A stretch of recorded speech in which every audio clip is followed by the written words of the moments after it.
Whew. Let me just take a sip of my tea because, yeah.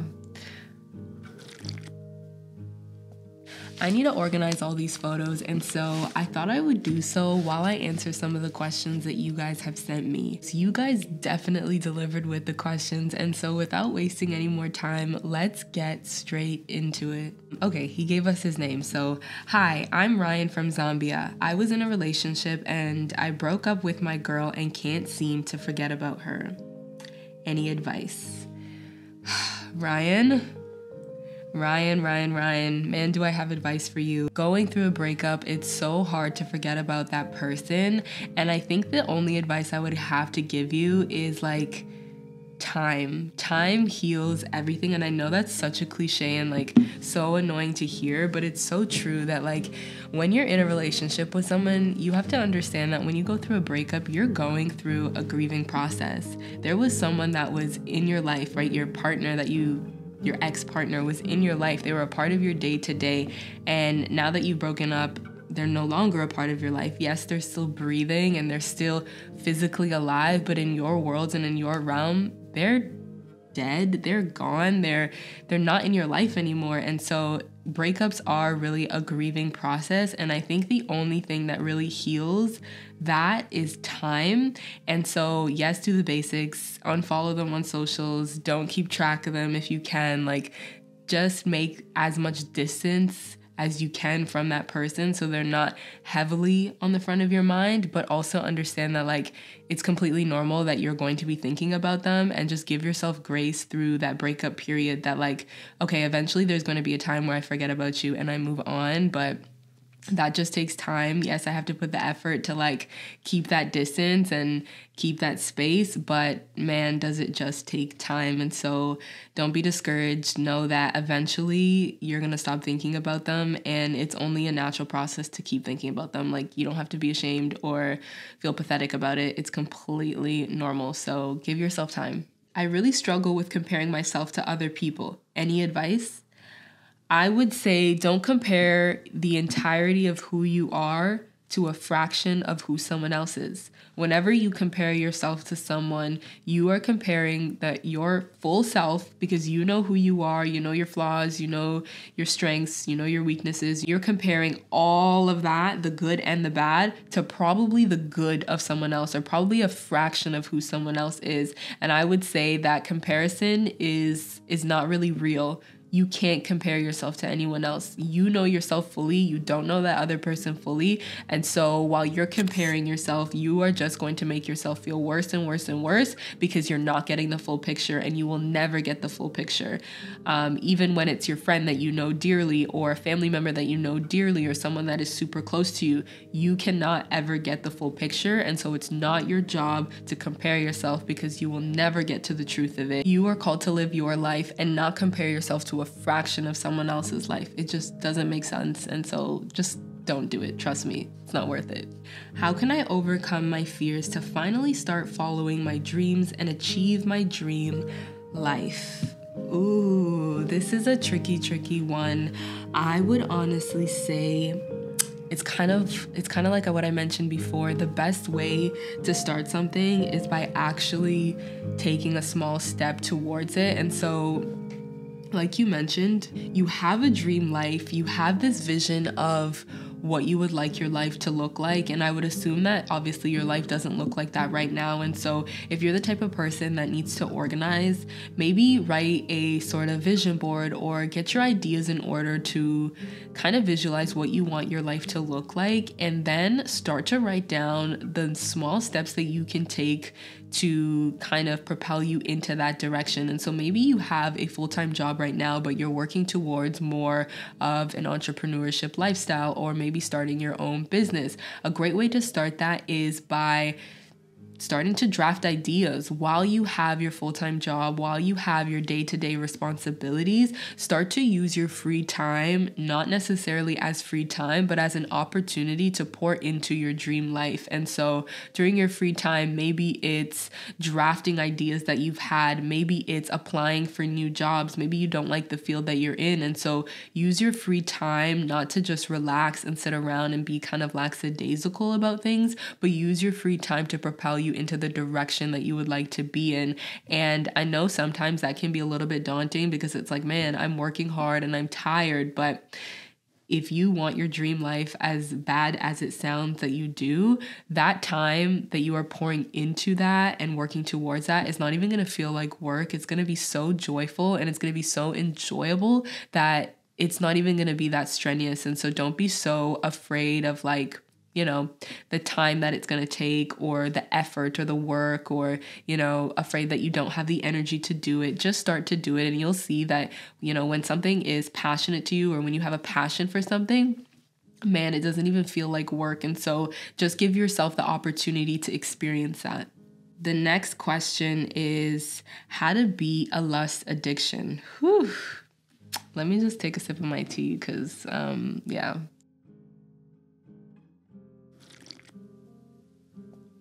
How to beat a lust addiction. Okay, well, first and foremost, I'll say, I don't know if you're talking about like I don't know how far in this addiction you are. So I'll just give kind of like a general answer. I think for any type of lust addiction, I think the first and most easy step that you can do is to guard your eyes and ears. What does that mean? Guard your eyes and ears. I think when you're dealing with lust, a lot of the things that you look at, the content that you watch, the music that you listen to can feed into this addiction or can feed into the start of a lust addiction, because a lot of times we don't actually pay attention to the lyrics that we are listening to or the content that we have on our phones or the movies that we watch or the shows or whatever other websites that you're using. Sometimes we don't realize that, you know, it's really affecting the way that we see women, the way that we see men. And so I would say just be conscious and be more aware. Obviously, you know that you have an addiction. And so I would assume that the awareness is there. So that's the first step. I'm pretty sure you are also aware of the type of content that gets you hot or gets you feeling like, you know, gets those thoughts going. And so when you notice those feelings coming up, I would say take a note of the stimulus you have around you. Take a note of the things that you're watching that kind of give you those feelings and try and cut it out of your life, because what you enter into your ears, the music, the lyrics, the type of content that you watch, what you see visually will affect your subconscious. And sometimes these lust addictions continue or start from simply the things that we watch. I feel like that's a good start. You've got to start somewhere. And so start with the things that you are watching and listening to so that you can kind of simmer yourself down. How do you navigate the feelings after disappointing parents and self as a uni student? Being a child of two immigrant parents, I don't know if you are a child of immigrant parents, but man, is there expectations, right? Like if you are not a doctor, if you are not a lawyer, you're a shame. You are a disgrace to the family. There is so much pressure as a young person, as a student, to go through university, to be successful in the way that our parents see as successful. And I think the thing that really has helped me, because I'm not really pursuing like a traditional life that, you know, immigrant parents would be happy about. I did do the whole university thing and I got my degree in a Bachelor's of Science of Nursing. And so I did what my parents wanted me to do, but I also ventured out and did my own thing, like having this YouTube channel and being kind of like a social media content creator. But I think the thing that really changed the game for me was realizing that my parents came from a totally different world.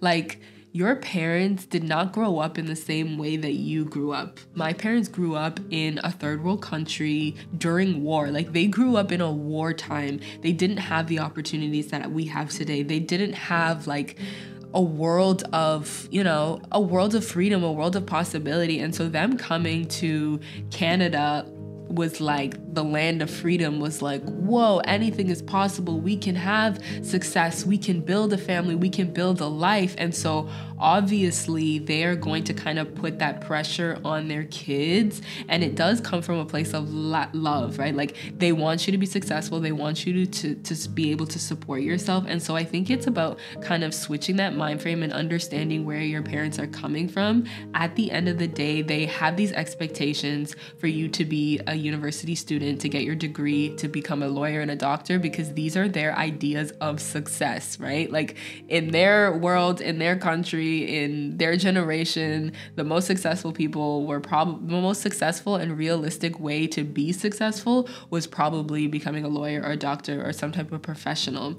And so they want that same thing for you. They want you to be stable. They want you to be supported. If you have a dream that is different from that, you need to actually put in the work to show your parents that you can find success in a different way. And you also have to be strong-minded enough to know that the way that they grew up is different from the way that you grew up and is different from the world that you are growing up in. You know that there's so many other opportunities for success. Maybe your parents aren't so aware of that. And so it's your job as, you know, the child of immigrants or the child of maybe strict parents. It's your job to respectfully show them that, hey, there's actually another way, and I'm putting in the work and I'm showing you the result that there is success there. And it might take time to do that, but man, just really push for your dreams and really push for what you want. And inevitably the fruits will start to bear. Like, there will be fruits of your success and you'll be able to show them, and they will maybe turn around and be like, oh, okay, now we see it. Because even with content creation and me, like, my parents didn't fully understand it at first. They were like, okay, you don't want to be a nurse anymore. You want to like make YouTube videos and like make content. Like, what? Why? Like, okay, yes, but like, don't you think it's a bit silly? Don't you think it's a bit risky? And I was like, yeah, 100%. But I feel like I can do it. And I think sometimes we rely on people's validation to be our motivation. And that's why I say you have to be strong-minded, because you can't let other people's validation be the thing that motivates you, because some people are not going to see your vision. Your parents, your siblings, the people that are closest to you, your friends, as much as they love you, they do not have the same vision that you have.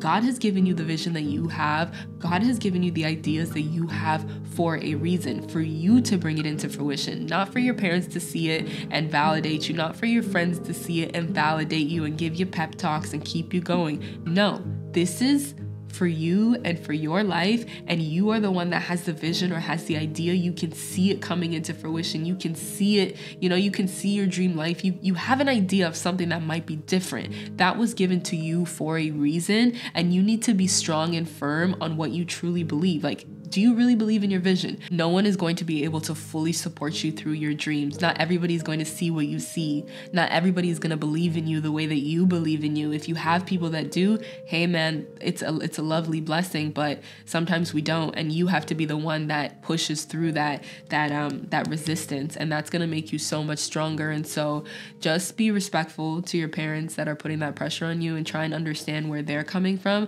but also remember that the best way to kind of overcome them or overcome that is to actually start to show them like results. Start to show results, and that might take you being quiet and working kind of on your own, a little bit low key, not really telling people what you're doing until those results are big enough for you to share. How do you take a scattered thought and an abstract idea and then turn it into something tangible, articulate in a way that people can comprehend?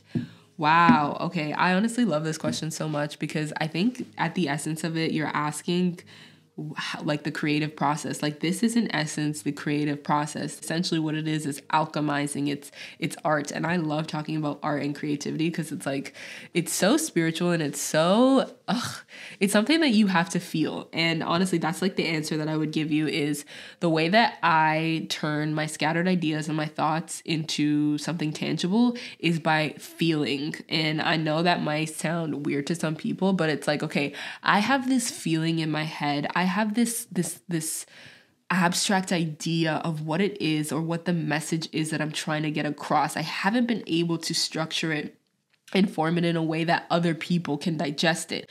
I'm able to digest it because it's in my mind and I can feel it. And so how do I turn that feeling? How do I translate that thing that's in my head?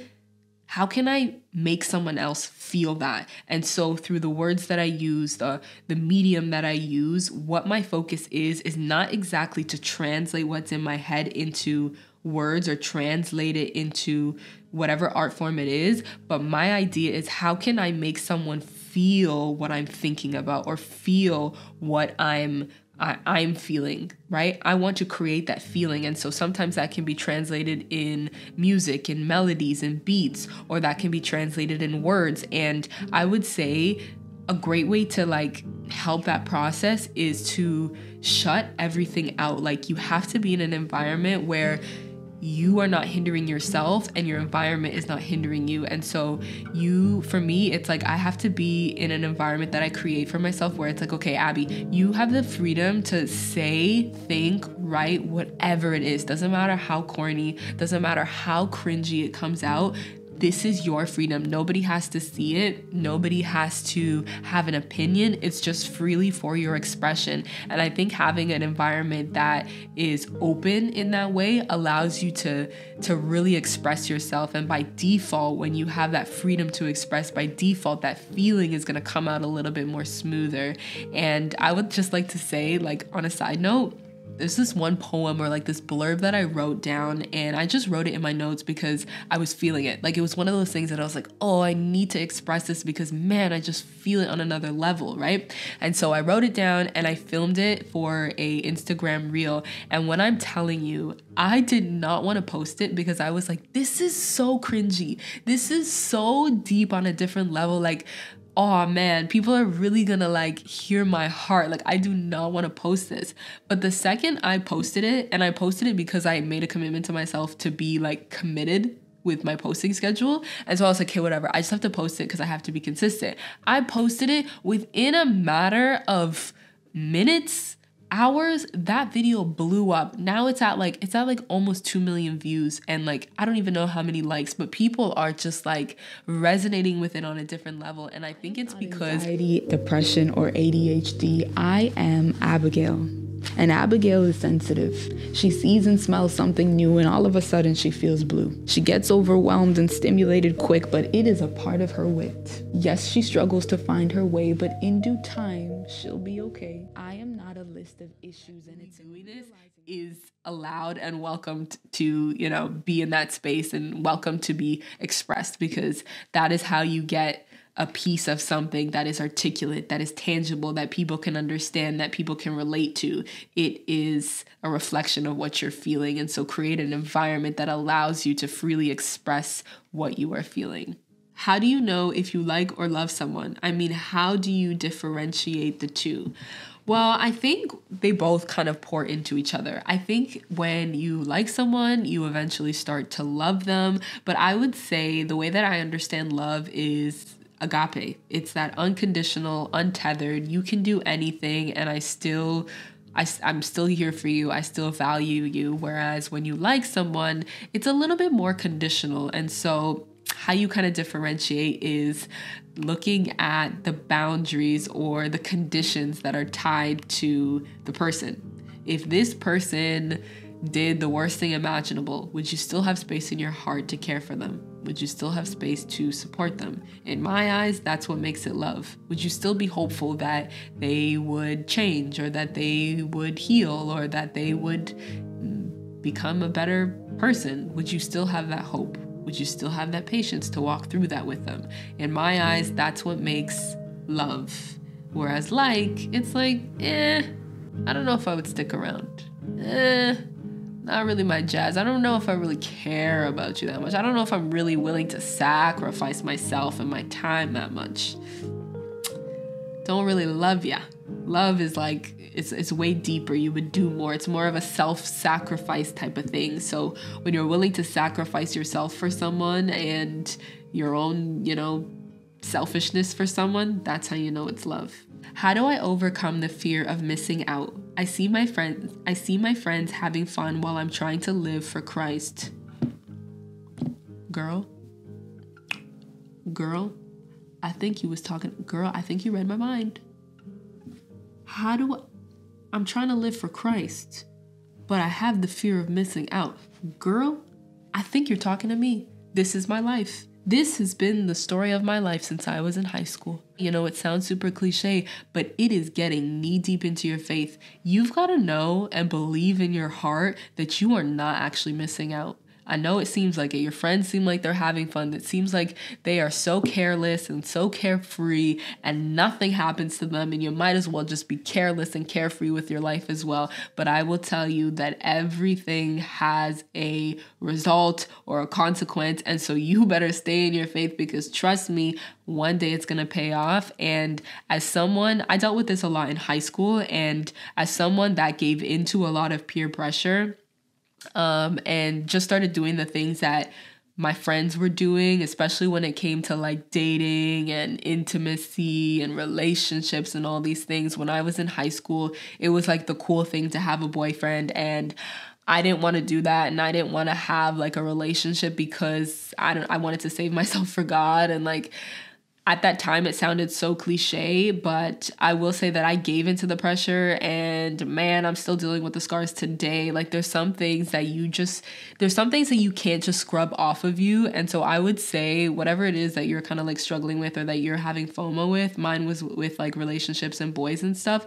I would say honestly, girl, like it's not even worth it. Like standing in your faith is so honorable and such a beautiful thing that you can cover yourself with, and you're really not missing out. Like trust and believe. I wish I never fell into the peer pressure of what my friends were doing in high school, because now I have all these scars that I wouldn't have had I just been, had my faith just been a little bit stronger. And so let that be your encouragement, that like, girl, you really not missing out on much. Trust and believe, you're not. There's still a lot more questions on here, but like I feel like we've already talked so much and I've kind of covered a wide array of things, and so I'm going to end the video here. And I just want to say thank you guys so much for sending in your questions and for watching this video. It really does mean a lot to me. And yeah, thanks again. Thanks for being here. I wish and I hope that the advice that I shared was somewhat helpful and somewhat impactful. If it was, definitely leave a comment down below so I know that, and so I feel a little bit better about the advice that I'm sharing. And yeah, I will catch you guys in another video. In the meantime, between time, go out, live your life, be hopeful, don't stress too much, put your stresses on God, and know that there's always light at the end of the tunnel and that anything is possible. Thank you guys again for being here, and I will see you in another video. Peace and love, and bye for now. I love you guys so much.